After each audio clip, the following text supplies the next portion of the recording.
So, for the Board of Trustees, whatever it is that you want to procure within the ambit of the Public Procurement Act, you don't need a waiver. For instance, investment advisor is a highly technical field for the volume that you're talking about. If somebody has never handled over more than 500,000 USD, and in their profile, they have never handled that one, and then you now say you want to entrust 200 million to them, it will certainly not be justified. But within their portfolio, if they have handled even hundreds of millions of dollars and the rest of them, you can have a justification to say this particular person or this particular organization has met ABC requirement on the basis of so and so record. And there the matter will end. You'll be able to do your procurement. The National Assembly, as it is not going to now say they can only strengthen the Public Procurement Act. But I don't think in the country, in the history of the country, there has ever been any organization that has either demanded for waiver. What they do is that they demand for a process that will say that is recognized within the Act, that I need to do this because it's an emergency situation, and the Act recognizes it. All that you require is for the Bureau for Public Procurement to say, I have no objection. And that is where your technical advisors that you're looking for will be able to so advise. So I think it's important that we take that into account when we are looking for. We thank Shell Petroleum Development Company for, although every time people talk, they say you're the polluter, but you are a polluter with a difference, a polluter that has taken responsibility and is willing to be able to ensure that the process is led and we come out of this, and you're even putting your money where your mouth is. So that is unlike others that will perpetually be living in denial. And for this partnership, we are very grateful to you, and we will urge that other international oil companies also take a lead, particularly from this. So without much ado, I will welcome everyone into not the technical session, but the discussion phase. And what we're doing, Professor Shell, I will call you, sir, I'm sorry. No, I don't want to call his name like that in our place.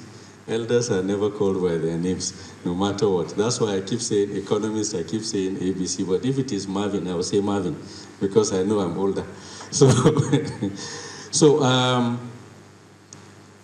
there are key issues arising out of the activities of Hyprep that I think is very important that we discuss around them. With regards to bureaucracy, we will discuss bureaucracy. We will discuss issues around how do we robustly put safeguards to ensure that once clean, Ogoni remains clean. How do we not only ensure that that happens, how do we continuously engage multi-level stakeholders in this entire process? There are so many, both government, private, civil society organizations that are all stakeholders, but they are also partners. How do you develop an inter or multi-stakeholder interaction or partnership template that will ensure that we continue to tap from each constituency maximally in the interest of Ogoni people?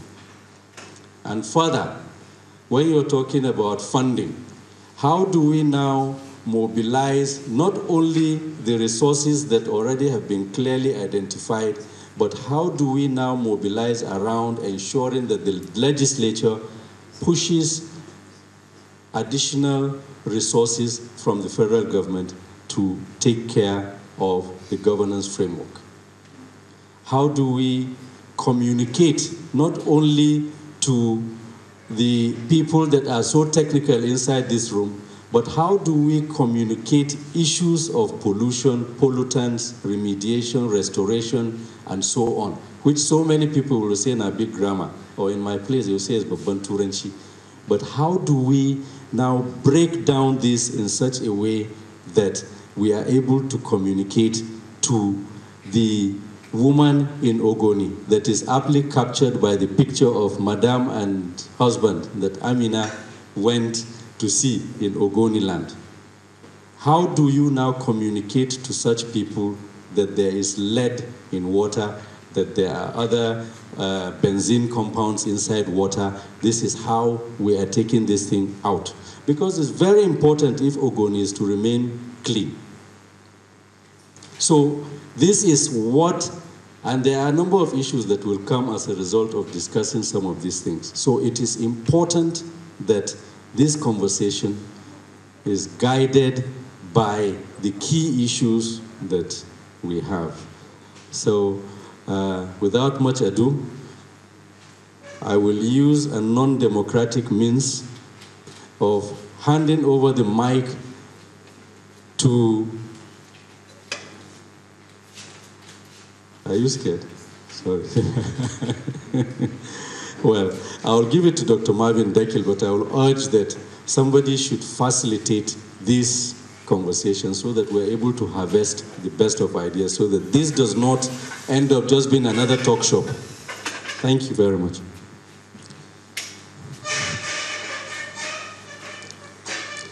Thank you very much, Dr. Shiako.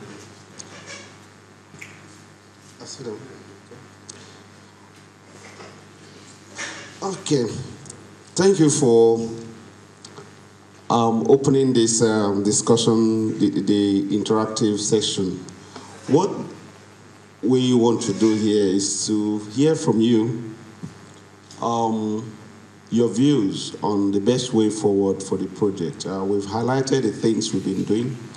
I earlier on stated that we've done things with sensitization. We have carried out demonstration projects. We have carried out training. We have commenced livelihood process by the Honorable Minister of State for Environment signing the MOU with UNITA.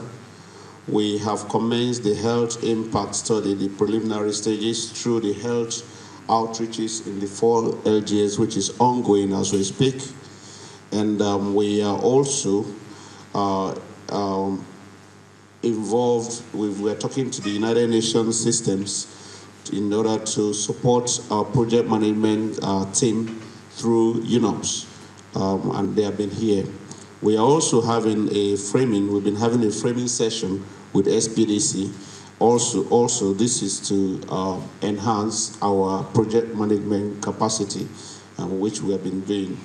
We are having further discussions with UNEP for the purpose of first, updating, validating the sites all previously assessed by UNEP, and this, the next phase of our work will include capturing those sites that were also omitted by, or UNEP couldn't assess during that period.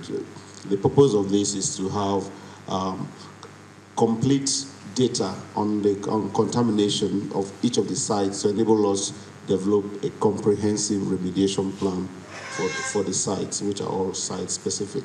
So these are the things that are all open for us to discuss. We also want to be looking at community-related relations issues. Of course, paramount is a question that was said, how do we keep Ogoni clean after the cleanup? And that is paramount because, like I've often stated, if we do not agree as a team that this repollution thing must cease, then it's going to be a waste of resources to commit that money only for us to be back to where we are in a year's time. So there will be need for the regulators, for the IOCs, for the community, for the security agencies, for all of us to sit down and have a frank discussion on the way forward. Thank you very much. Let's start. Okay, let me add to what they have just said. When we were speaking, this issue of repollution came up. And I want to say that as Ogoni communities, we are not